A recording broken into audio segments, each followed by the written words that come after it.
I'm really excited to have the Kentucky man here to join us for a little bit of a conversation about all the things ISTE related, school AI related, elementary related.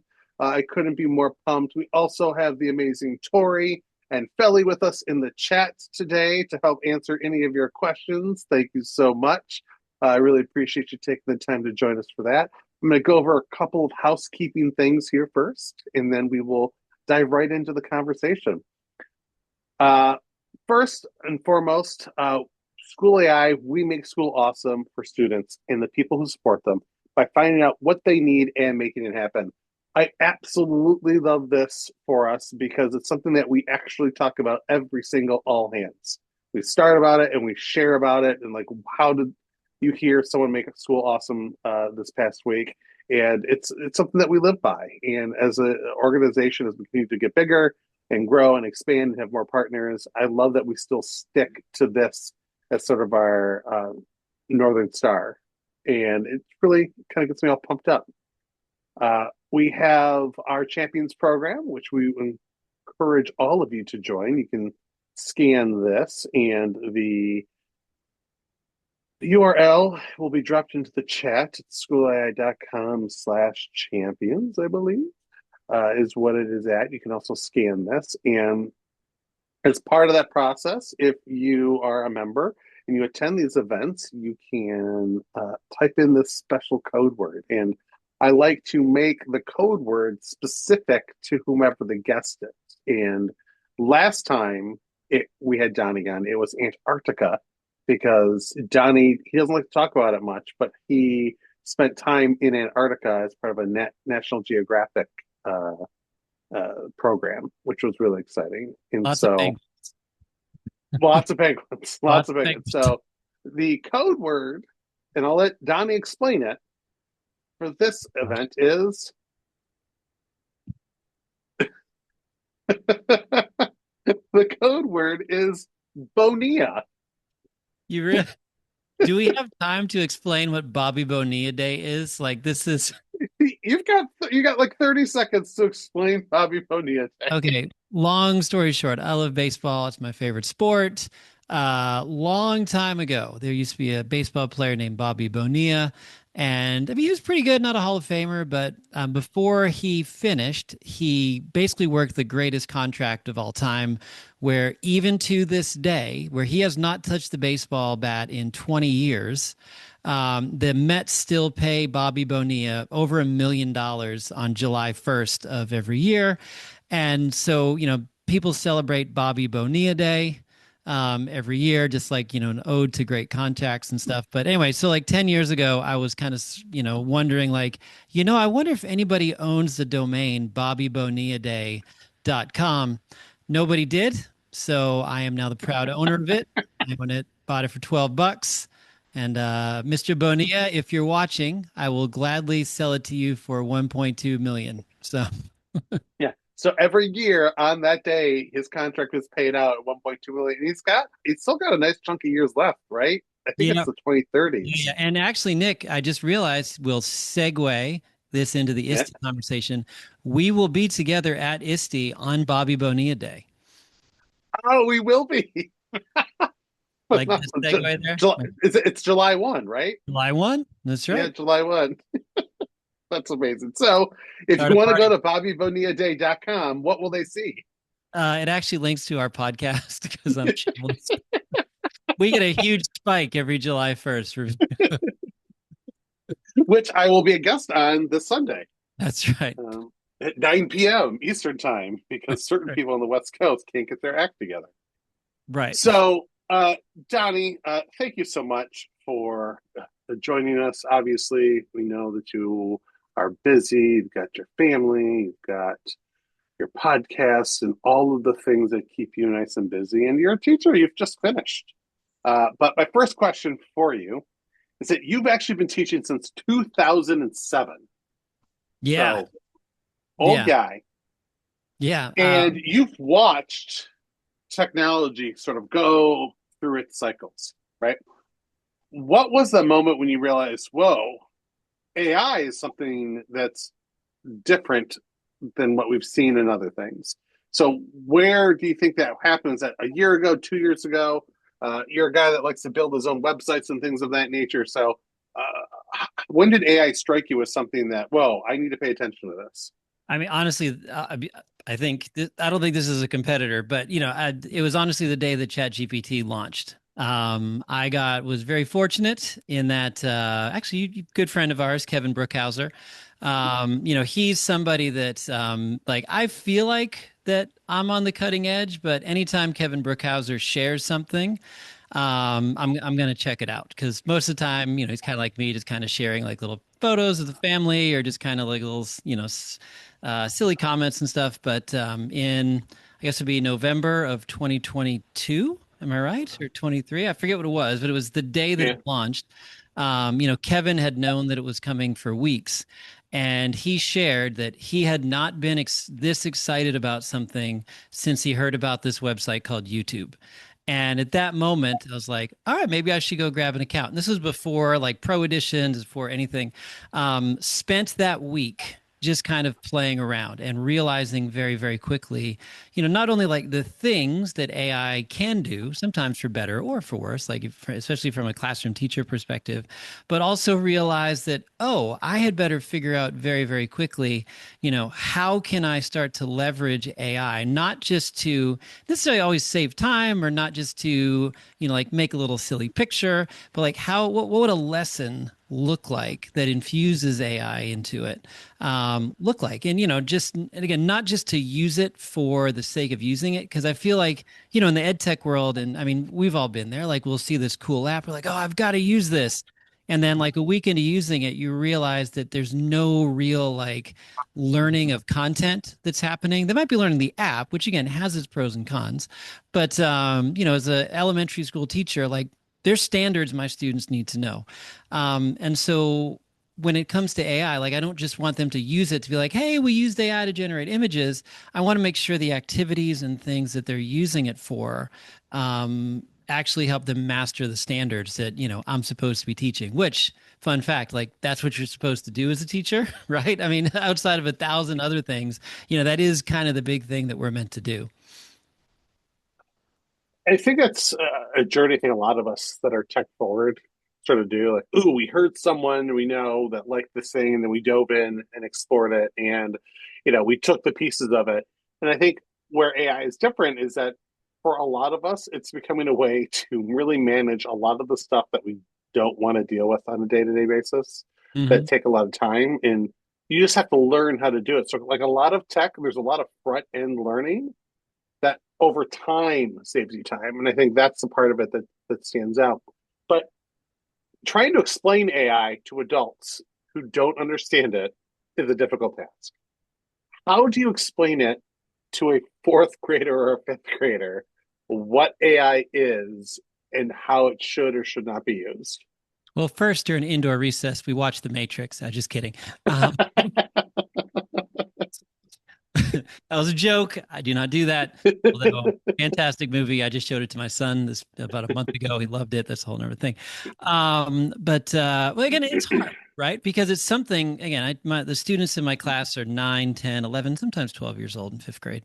But they've heard of AI. Right. And I'll be honest, most of the time when they've heard of it, they maybe have heard from an older brother, older sibling, that, oh, this thing does its work for you. This thing will work for you, right? And granted, at the elementary school level, a lot of the big AI apps that they're familiar with, things like Gemini, ChatGPT, like are blocked at the student levels. Teachers, we have access to them, but students for those big language models like ChatGPT, those are blocked. So one of the things that I try to do to, is just it's just good teaching practice is to model for them what AI is, right? And sometimes that's using school AI to create images to show them like, hey, I know like a simple example, and I'll be sharing this during my ISTE session, but we have a big entrepreneur fair every year where the students create businesses and they're supposed to make stuff and then they sell it. And a lot of them were really struggling with coming up with like, well, what's my logo going to be? Like, what's my brand? right? And so School AI was fantastic because it has the image generation piece built into it in some of the spaces. So created a custom space. And then they created some logos. And I'll be honest, like I did print off some of them, but what I thought was really super interesting, like the images and things that it generated for their brands. Some of them wanted me to just print it out. Like, I just sent out, we have a district poster maker, sent it off and they printed it. But I would say about half the class looked at what it created for their little brand that it made, and then they just got a big piece of poster paper and copied it or improved it, right? And they just did it with old school pencil and paper. So, for me, that kind of shows a little bit what AI is, because part of it is like, yes, it can provide, it can do those quick things for you if you just need a logo, you need an image, maybe for a slide or something. But it can also be that spark of inspiration where it's like, well, I saw like one of my students, he was making brownies and his brownies were called like the big brownie bear. So I don't know, there's a lot of bees in a row. But he didn't really like the image that it created, but he's like, "Ooh, but I've never drawn a bear like that before." So like he kind of took what it showed him and then he kind of used it to actually start to create things on his own for his business, right? But again, with me it's lots of modeling and because they can Google it. What is AI? But for me, it's more like letting them model or me modeling for them, like how to use it, and honestly, how not to use it too. I love it. And I think it's true for all tech. I always find it funny how a lot of teachers act like the piece of technology is so vastly different than everything else beforehand that some of the same procedures could never apply. But it's been true with YouTube, website. Just go, okay, explore it, get a better understanding, model use for students, right? Whether it is phones in your classroom, iPads in your classroom, Chromebooks in your classroom, AI, YouTube, like any of those things, it's just modeling, right? And I think you're spot on that it's easy for anyone to Google something and say, hey, what is this? But to show them how it should be used, which is why I think all of us that have done PD over the years will tell you the best PD is the ones where you are showing how to do it with them side by side and giving them those examples and letting them explore. Because once they explore on their own for like that sense of ownership, like showing a math teacher how I use AI in an English class is not nearly as helpful as them exploring AI and how to build math equations or math projects, right? That meet their needs instead of just seeing me talk about English courses. Um, you've written a book, I have a more couple. than one book, right? I technically have written two. That's right. First Let's one talk sold about dozens of copies. dozens, dozens of copies, and let's talk about your latest one. Yeah. So, Um, well, I have the question for you though. oh, So I have a sorry. question. It's okay.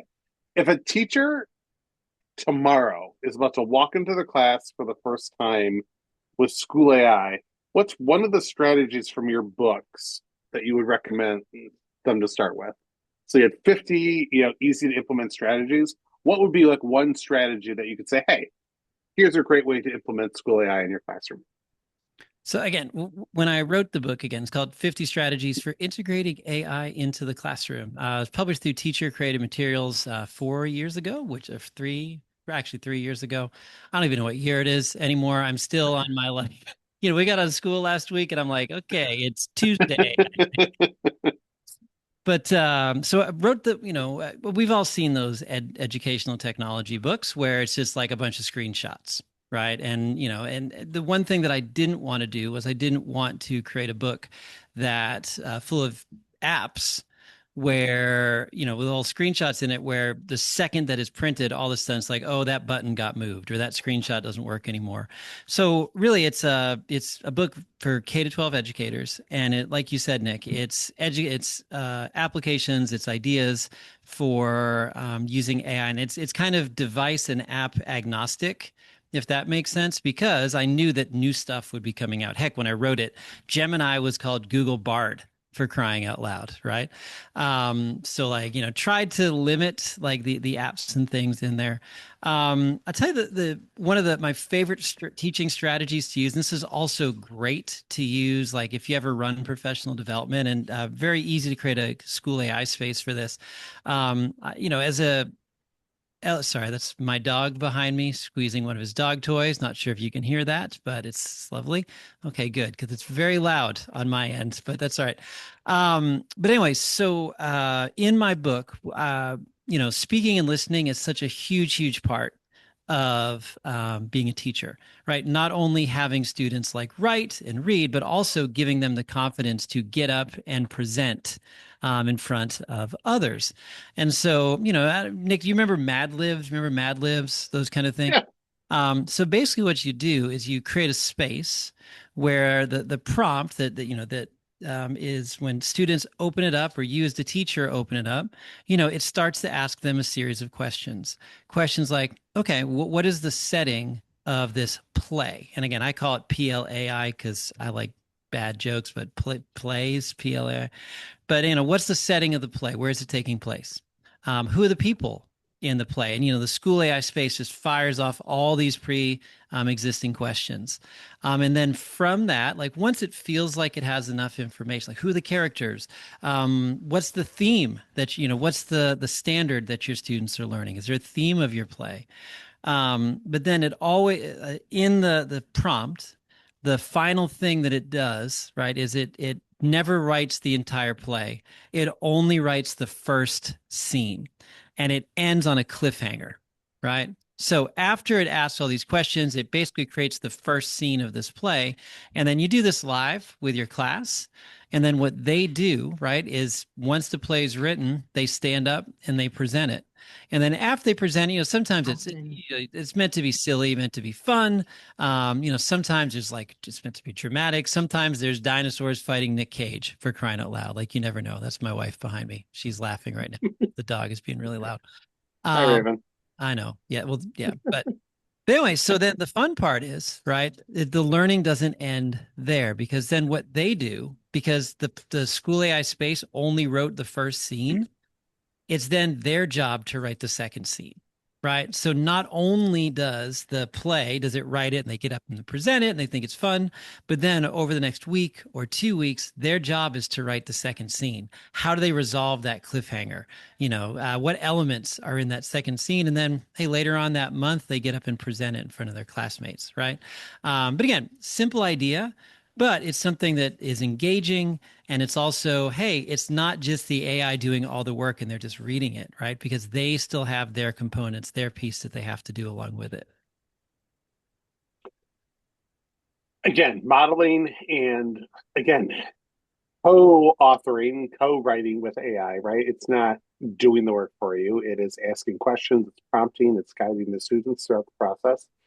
I love that you use AI to support student writing because as a former English teacher, I would say always an English teacher, you know, English teachers are very wary of AI, right? The idea that writing is now going to disappear as a form of communication because AI is going to do all of it all of the time.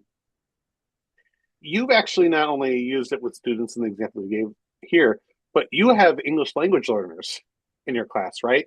Yep. And you've used School AI with them. How has that like helped? Like how like people always say, oh, for young kids to write already with AI, that's probably not helpful. But English language learners, like how was School AI able to support these learners? So a space that I made this year when we were working on our final writing piece, again, fourth and fifth grade writing, at least in Kentucky, like it's big, it's opinion. It's you're given a prompt and then students have to write their opinion on it, stating point of view, using evidence from different sources, et cetera. And a lot of times, right, I don't necessarily want to always have so I don't want my students to just like, hey, give me an opinion. Here's the sources and go. Instead, like how I use School AI, I created a space In that space, I put the three different sources like that they were meant to use. One was an article. This was, this is just an example, but like one was an article in favor of recess 3 times a day. Another one was an article where it was listing off all the reasons why students in elementary school should not have recess. And then there was kind of one that was kind of like a middle ground, right? So I put all those three sources in there. And then basically the prompt that I gave the space was, hey, you're gonna instead of writing the piece for the students, you're basically gonna act like a guide on the side, and kind of the little. Again, I'll be honest, I don't have it loaded up in front of me. I'll have to dig around and find it. But the kind of what I learned is the key is like because the AI can figure out pretty quick, what kind of a writer this student is. And so AI can become really, really good at speaking at that student's level. Where if it notices that, well, the student is typing incomplete sentences and the words that they're using seem to be like at a fifth, sixth, or seventh grade level, well, the way that I interact with what the students is showing, hey, that might be a little higher ability. But if it detects that, like, oh, the student seems to be, using, lots of misspelled words, maybe simple different types of spelling, but that's something where it's can say like, okay, well, I can still help this student form an opinion using sources. And not only that, like all the different languages and things that are built into School AI, and also that speech to text is magic, right? And that's one thing that I've really learned about the even if you have Chromebooks like I do in my classroom that are 7 years old, when you click that microphone, it still picks up on what they say. So it allows students to interact with the space as like a writing guide in a great way. And that's huge, right? When we talk about equity and inclusion and making every single student feel a part of your class, uh, it's easy to just say, oh, they'll figure it out, or, oh, we'll just let the resource room deal with it, or like, right? Like, we now have access to tools that allow us to level text, that allows us to be culturally responsive, right? To questions and problems and essay topics and things like that, Yeah. which, I mean, it was doable before, but the burden to do it was immense. Well, And we only have one prep period. yeah, and also like when you're putting a space together, it's really easy include a little sentence that says like, "Hey, if the student types this in Swahili, can you respond to that student in Swahili? Or if the student types something in Spanish, can you respond to that student in Spanish just to help them at least understand and kind of form their opinions? But again, little kind of tricks that you kind of learn when it comes to using AI. But that little trick is going to be something which is going to pay dividends to help that student in their writing. Yeah, I mean, I often will put if the student responds in Klingon, or if the student responds in the language of Sauron, Black speak, please respond. And just so you know, everyone, it will. It has it. So if you really want to test it out, You have uh, Elfish. they do have Elfish. They do High Elf as well. So if Okay. you want it to repeat Gladriel's sort of narrative about the ring, it will in perfect Elvish. So that's the thing. Nick. It's Elfish. It's with an Elf F. Tolkien with was an very F. Tolkien was very specific about that. He's like, no, it's He not. was.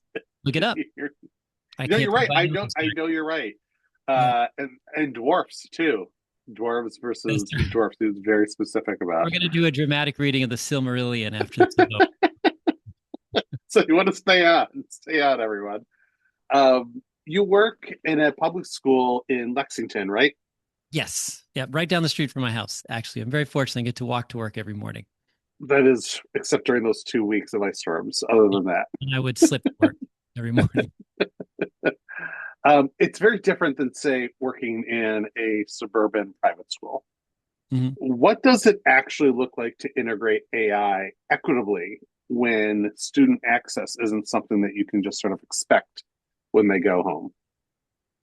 Well, so first I'll say this. Like, I know that sometimes when people meet me, especially at like edtech conferences, they'll be like, "Oh, this guy must use technology all the time." I don't. Like, I guarantee if you come into my classroom, like if you come into a math lesson, there's a strong chance we'll just have dry erase boards out. And they might be working in small groups with like real protractors, or maybe they're in small groups, like reading physical copies of the book Shiloh, or The War with Grandpa, little stories like that. But to your point, when you're thinking about AI in the elementary school, like I recognize that, yeah, most of my students and have access to some internet at home. They might not have a device like a laptop. They might not have, like, our district, we stopped sending home Chromebooks with elementary school this past year just because, they did a lot of surveys and realized that the majority of students like don't need it for internet access. If we know that there's like a storm coming, like a snowstorm, we're going to do like a virtual day. We might send them home just for that day. But for the most part, like, the idea of like access, it's still an issue though, right? Because the way that one student accesses AI when they're at home, they might have an adult who knows how to use it. They might have like an older brother who works in, the STEM field somewhere, or, maybe their dad is a computer programmer and knows all about it and is teaching them about how to code with Claude. Really? I just said that. Yeah. Code with Claude and doing all the fun things that go along with that. But then you might have some kids that when they go home, like, yeah, they have a phone, or they might have, like, they might be able to message the parent through, the teacher through Parent Square or something, but, they don't have access to those things at home. So again, it's one of the many reasons why, like when the students are in my classroom, if I'm using AI, and again, please do not think it's all the time that all I do is just have, school AI or, some LLM, pulled up as a tab behind the scenes. I don't. But, when I'm using it, I'm always very, very intentional with the 10 and 11-year olds, that, hey, I'm using this tool. It's going to make an image, and then this image is going to do blank, right? And we're using this image to learn this. Just so that way they, and even you'd be surprised, Nick. Like I know like School AI can't do video yet, but maybe I'll have some secret button behind the scene that has, he's shaking his head, but we'll What do you mean by can't do video? yet. I don't know. No, what do you mean by can't do? Because we have something called the Video Explorer where you can Uh, upload a YouTube video and I students was can saying, watch I was it. saying like video, like AI video stuff, Oh, right? like creating AI videos. Yeah, Okay. yeah, yeah. Yet, wink, wink, Yes. right? So press that button so we all get it. No. But even something like that, like there's also the digital citizenship piece that goes along with it too, where, hey guys, you need to know that like I know this video of my co-teacher, Mr. Richards, looks like it's real, but it's not. This is just something that I made the other day. So again, that's part of the equity piece to me too, is like making sure that every student in my classroom is aware of like some of the great things that AI can do, but also, some of the things that you have to be careful of around it as well. Well, I think one of the words that you said that really stood out to me, and it's something that we talk about often at School AI, and we've got Tori and Felly here, who definitely know this, and the word is intentional. Yep. It's the intentional use of AI. And really any tech, again, like we can replace AI with whatever technology we wanted to over the years. It's the intent, right? Like what is the intent of using this tool? And the analogy I give, and I've probably said it on many webinars before, uh, a builder doesn't wake up and say, I'm using a hammer today, and without any concept of what the plans are. They look at the plans and go, oh, a hammer is a terrible tool to be using today. I need to be using a sledgehammer or I need to be using a jackhammer. Like, right, I'm putting windows in. Probably not a good day for right. this timer. Yeah. So that intention, like the intentionality of like the tool that you use for the job that you're doing, AI might not be the tool that you need for this task, right? You talked about dry erase boards. That was a huge thing when dry erase boards became available for Hey, kids to use right? Like, think about it, like pencil and paper, because it used to be just chalkboards. the We went first from classroom. individual chalkboard. Yeah, the first Yeah. classroom that I taught in at Simmons Elementary School in Versailles, not Versailles, we say Versailles, Kentucky. My first year in it did not have a dry erase board. It had a chalkboard in it, which was, Yeah. let me admit, it was awesome. Still like clapping erasers, doing all the things. My It was for fun. the first at least 6 to 8 years, I had chalkboard. Hmm. Like that's what do you? I I've mean, there learned that wasn't even a thought. this is totally, I almost said totally off sides, but off topic. But like, but if you try like the chalkboard paint, it. Yes, I'm not a big fan. Like, I want the I old put. slate chalk on the board. I like dry erase paint, so that actually worked really well in my classrooms on the Yeah. desks. Dry But erase paint. But Nick, I think like the other thing that you got to think about when you're using AI, especially with students, like if you're using School AI and like, one way that I used it this year, going back to writing, was to have it help them plan out, it asks them a series of questions and then it used their answers to it to create an outline of a writing piece. And from that outline, like that's what they actually used to, I mean, I'll be honest, they hand wrote their first draft of their opinion piece. But one thing that I was huge on with my students, anytime we used an AI tool, especially where there's text involved, was, hey, before you turned this into me, did you read it? Right? Did you actually read what's on there? It's the same way. I like to use the analogy of YouTube, where it's like, hey, I would never, despite what students may say, if they say like, oh, this video is totally safe. Yeah, you should totally show this to the class during indoor recess today. Like, if I've not watched it, I'm not showing it to the class. Same thing with like something that AI does. Like, don't turn it in, don't share it with your students until you've actually read through it yourself. One, to make sure that does this actually sound like you? And by the way, that doesn't mean just saying like, and don't use any M dashes, right? That does not mean put two spaces after every period. They'll never know, right? Always make sure that if you're going to use, like, make sure you read through it, right? Because if you're going to make a space, and so that's where, to me, like the conferencing piece comes in. Because if students, if they're going to use it to help them plan a writing piece, when they bring their, when they say, like, all right, I'm done, and we do our conferencing, I ask them to leave their Chromebook at their seat. And I'll always have like, the dashboard, the School AI dashboard, and I'll have the chat that they have pulled up. And I'll just ask them, okay, tell me what your piece is going to be about. Like, what was the plan that helped put you together?